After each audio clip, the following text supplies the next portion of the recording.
ನಾನು ಕ್ಷೇಮವಾಗಿದ್ದೀನಿ ಅಮ್ಮ. ಅಮ್ಮ, ಈ ದಿನ ನಾನು ಕುರುಕ್ಷೇತ್ರ ಯುದ್ಧದಲ್ಲಿ ಚಕ್ರವ್ಯೂಹವನ್ನು ಭೇದಿಸುವುದು ದೊಡ್ಡಪ್ಪರಿಂದಾದ ಧರ್ಮರಾಯ ಹಾಗೂ ಭೀಮಸೇನರಿಂದ ಆಶೀರ್ವಾದ ಪಡೆದುಕೊಂಡಿದ್ದೇನೆ.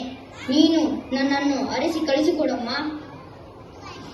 ಇದೇನು ಕಂದ, ನೀನು ಯುದ್ಧರಂಗಕ್ಕೆ ಹೋಗುವೆಯಾ? ಅಲ್ಲಿ ಚಕ್ರವ್ಯೂಹವನ್ನು ಭೇದಿಸುವೆಯಾ? ಏಕಮ್ಮ, ಈ ಸುಭದ್ರನಂದನ ವೀರ ಅಭಿಮಾನಿಯ ಮೇಲೆ ನಿನಗೆ ಸಂದೇಹವೇ? ನನ್ನನ್ನು ಅರಸಿ ಕಳಿಸಿಕೊಡಮ್ಮ.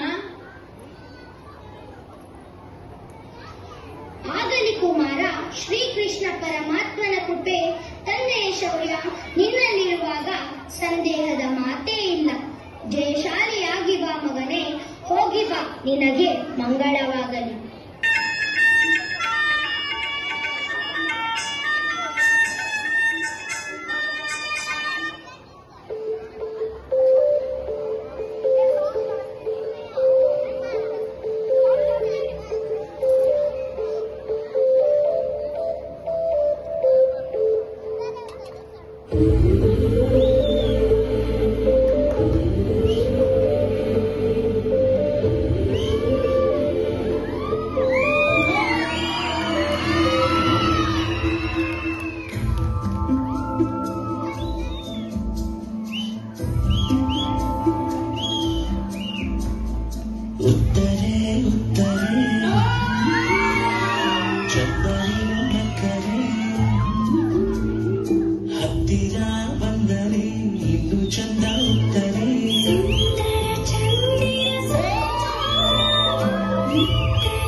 ಬಾವುತರೆ, ನಿನಗೊಂದು ವಿಷಯ ಗೊತ್ತೇ?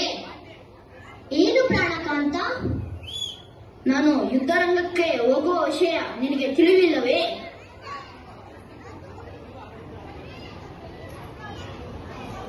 ಬಾವುತರೆ, ಏಕೆ ನಿನ್ನ ವದನ ಇಂದು ಖಿನ್ನವಾಗಿ ಕಾಣುತ್ತಿದೆಯಲ್ಲ? ಪ್ರಾಣಕಾಂತ, ನೀವು ಯುದ್ಧರಂಗಕ್ಕೆ ಹೋಗುವ ವಿಷಯ ತಿಳಿದು ಅದಕ್ಕಾಗಿಯೇ ಈ ರೀತಿಯ ಖಿನ್ನತೆ.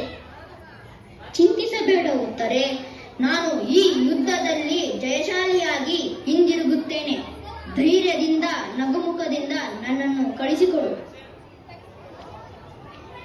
ಆಗಲಿ ಪ್ರಾಣಕಾಂತ, ಜಯ.